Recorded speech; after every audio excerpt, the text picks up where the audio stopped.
Hey everybody, it's Zweihander here, and I wanted to talk today about Death Stranding. As you can see below, I'm going to get some game footage going on the game, and I recorded this about 60% of the way through, I'd say, and nothing really revealing. I just wanted to record it the essence of a mission after you get certain tools and vehicles and things like that, just to kind of give you a taste of what mid to game late game looks like, because the early game of Death Stranding is what people call a walking simulator. So I just wanted to do that. I'm gonna adjust my camera just a little bit. There we go. Okay, so with that being said, I wanted to let you guys know what I think of the game. I think the best way to describe Death Stranding is that it is an experience.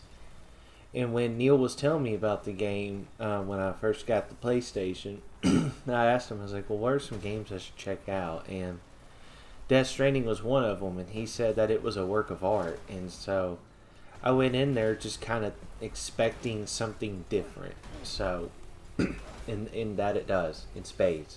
But if you know Hideo Kojima, the developer of creator, whatever you want to call him, he's the main man behind Metal Gear Solid series, the stealth shooters, where he kind of perfected that stealth genre to where you're kind of going around sneaking, and as a military guy taking out enemies and stuff like that. He perfected that, and then he also had a penchant for horror games, as you know, with Silent Hill back on PlayStation 1 and 2. And so, and if you've played any of those games, there's a whole lot of storytelling. And the best way to describe Hideo Kojima is that he is,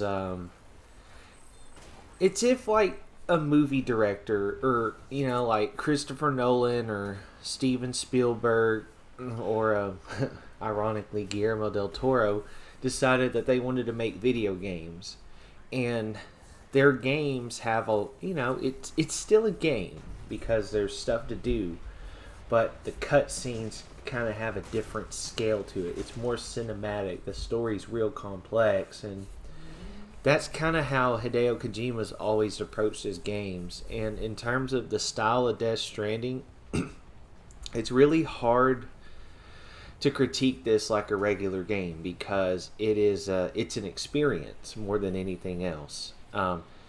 But it still is a game, but it's just real hard to grade it compared to usual games. But I'm gonna give it my shot, and we'll see how it goes.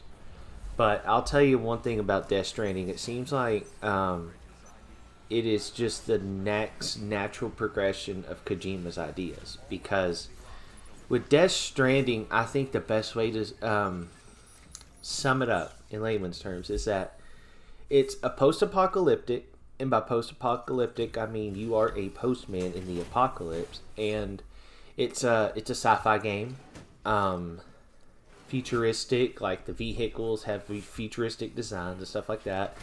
You have like essentially 3D printers that print out all sorts of structures for you. You have what's another way to describe it?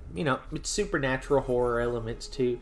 Now, horror, all I mean is that sometimes, like that creepy doll shows up and it's like, whoa, that's about it. But other than that, it's definitely an experience. And basically the gameplay loop, the whole story of the game is that after the apocalypse, America's broken up, it's done for.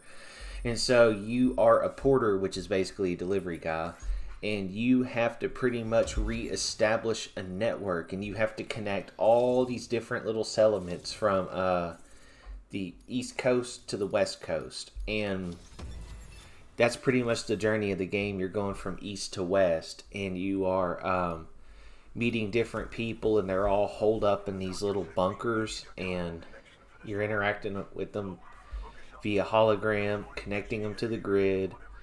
And as all this is going on, the main story of the game is fleshing out as well. And I don't want to get into too much of that, but because it's an experience. But the main gameplay loop, yeah, it's a bit simple, like the deliveries, and your biggest challenge is going to be the first third of the game, and that's because you don't have all of the tools necessary to really do. Like when you're doing your first couple deliveries, you're kind of walking, examining the environment, making sure you don't trip over everything. But the more you do the walking, the more you realize what you can and can't do.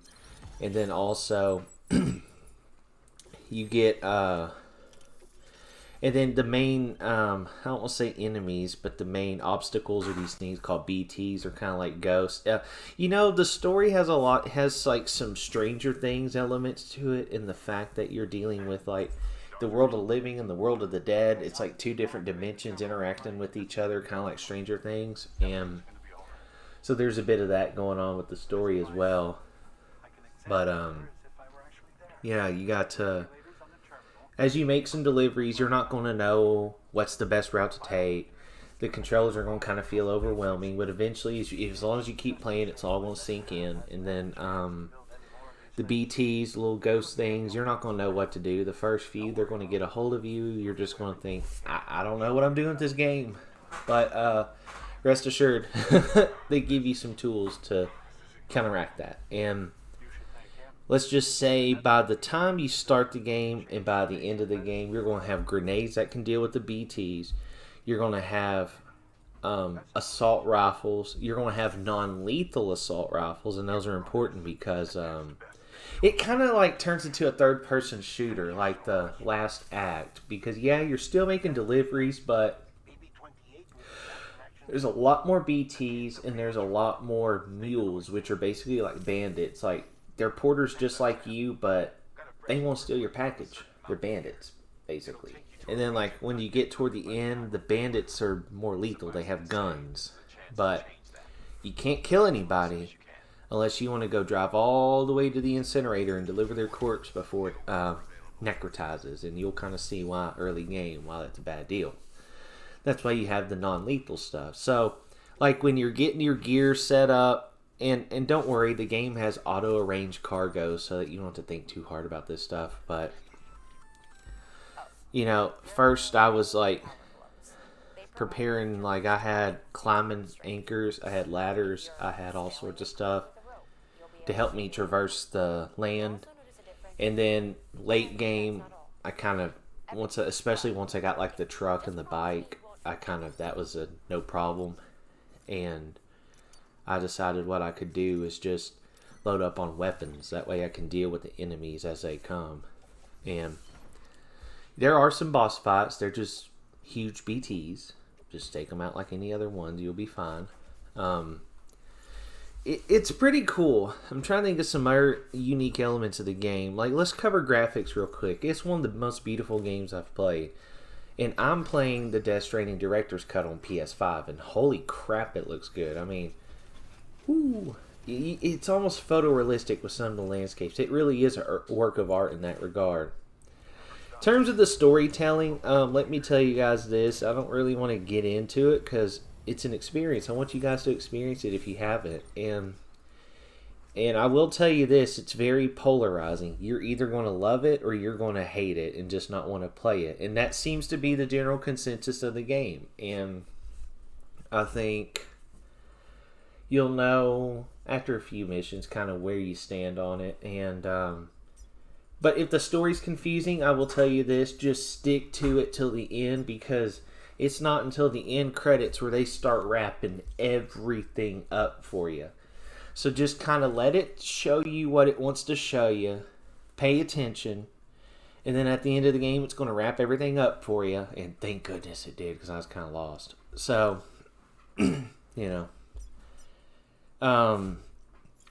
what else is there about the game I want to talk about? Soundtrack's great. I mean, sometimes you'll be walking and then the game will just decide to play a song to kind of match the mood, and it's pretty cool.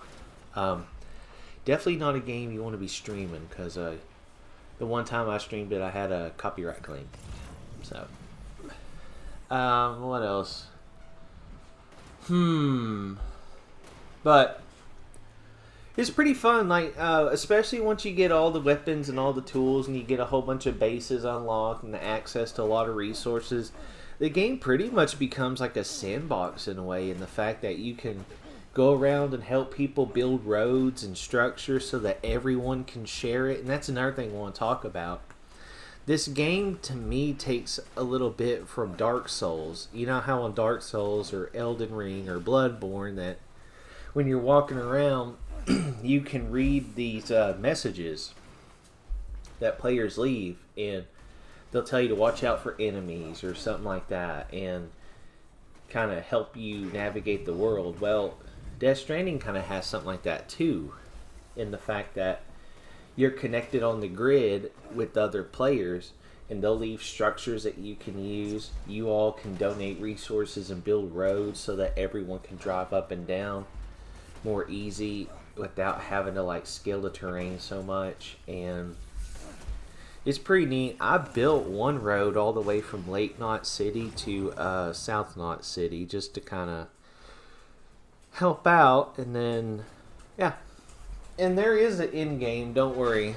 You can go back after all the story's wrapped up. It kind of rewinds a little bit.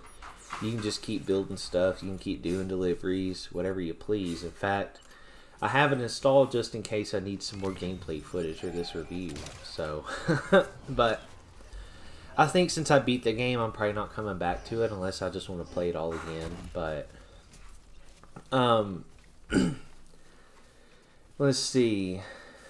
In terms of like my thoughts about the game, I've already said I agree with Neil that it's a work of art, and I really think it's an experience. And I think it is a game that you will either like very much, or you will just dislike and not play.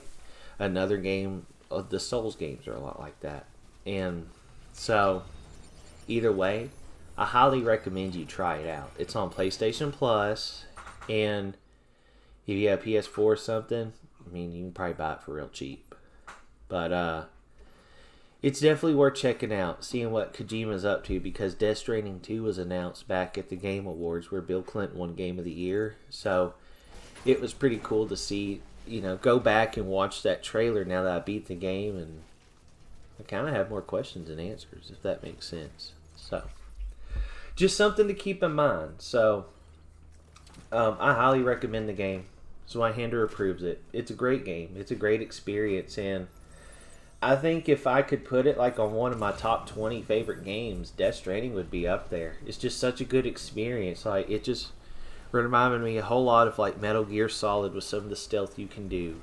It reminds me of like Silent Hill with like those supernatural elements to it. And it's a great game. I'm really glad I played it. And if you get on there, let me know if you see some of my ladders I placed. But other than that, that's all I have for you guys for Death Stranding. I'm going to wrap up this review, and I'm going to go away up here.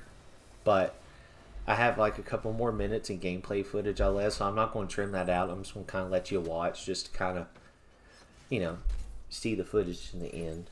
So, other than that, I appreciate you all for watching. Let me know what you think of the game. If you've played it, leave a comment. If you wish to play it, comment, go download it. I mean, it's a good one, especially if you have a PS5. My goodness, the graphics are good. So, other than that, y'all have a great day. See ya.